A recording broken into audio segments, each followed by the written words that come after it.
Hello there. This is where the fun begins. What's up, guys? Unofficial Star Wars here. Hope you're all doing well, and in this video we have honestly a pretty crazy new reveal about the continuation of Star Wars animation for one, but also the Bad Batch after the third and presumably final season. Of course, we're going to go ahead and hop right on into it, break it all down for you guys from everything that we're hearing and everything that we're anticipating right now. Before we do though, however, grab that subscribe button if you haven't already, as we're discussing and covering all types of Star Wars related news, leaks, rumors, theories, and breakdowns here on the channel. So if you guys are into any of that, go ahead and grab that subscribe button today. Okay, so in this video we are going to be taking a quick read from inverse.com as an overall source. I'll have their article linked in the description down below for you guys to check out there as well. I wouldn't call it the end.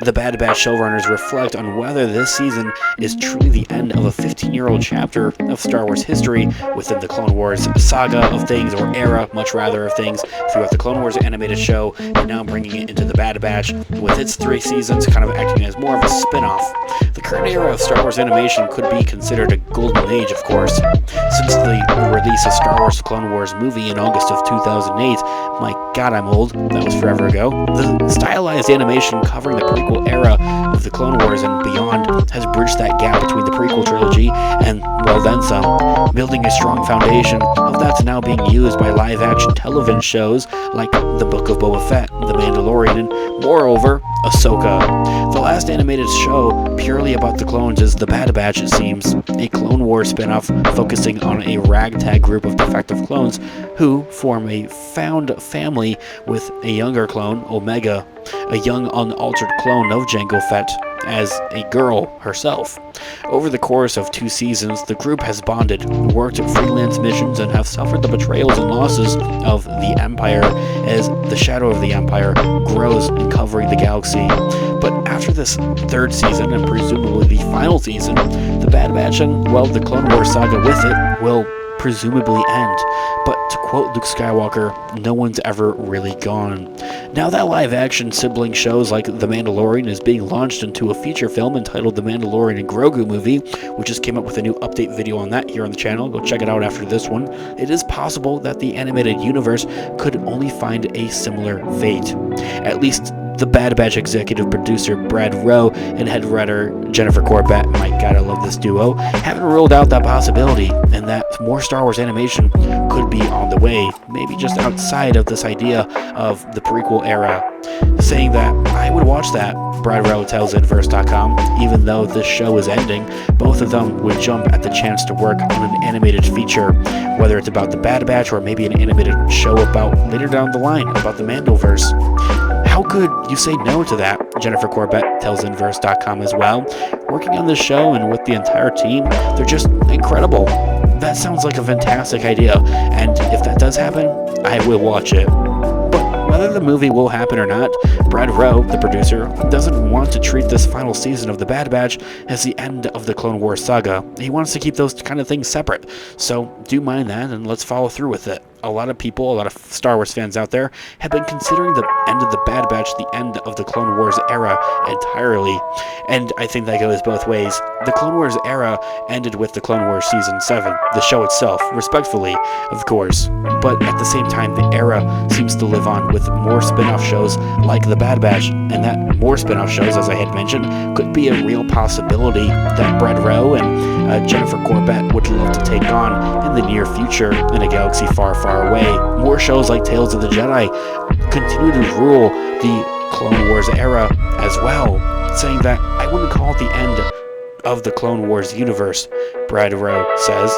But as the end of the story of this group of clones, yes, it seems to be the end. There's always hope that there'll be more stories in the future. But just speaking of the Bad Batch, wrapping up our story here with this 3rd and final season is great.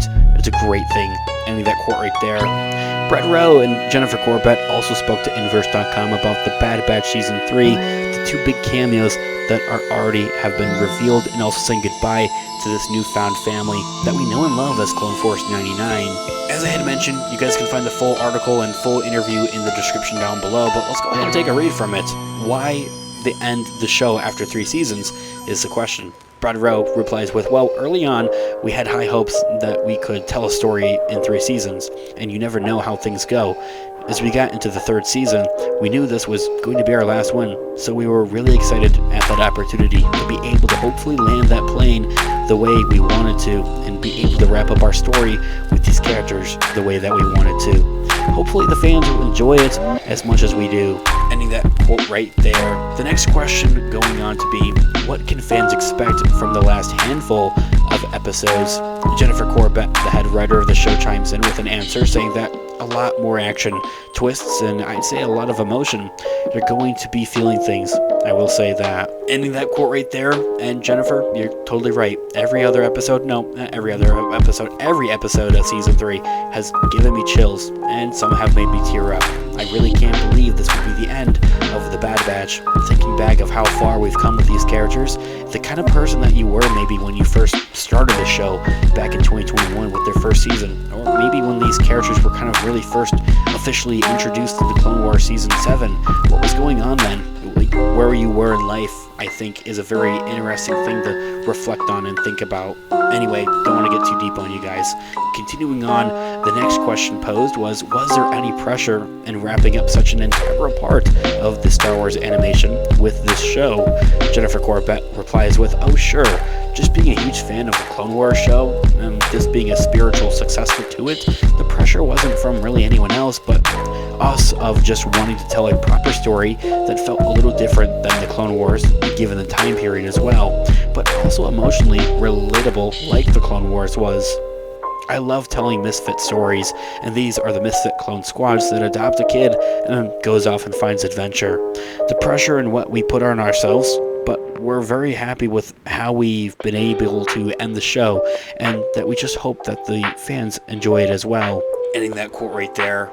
The next question brought on is, why bring Ventress back? How has she changed? This has been something that's been discussed in and out of different reviews, different interviews, of course, and from different teases as well. And so we've talked about that throughout many of our Bad Batch videos here on the channel, but Brad O'Rell replies with, well, so there's a lot to it, and we just, not to just jump up on us, but we knew that we had an opportunity to have one of our most favorite characters come into our show. So we were, so excited. And one thing that we did is we went and looked at the unfinished arcs in the Clone Wars animated show. There are some of her story takes place, which was actually the inspiration for the novel Dark Disciple. So we went back to the original designs. There was a story reels that were also created. She had this cool hairdo as well. The lightsaber, all of this came from that arc.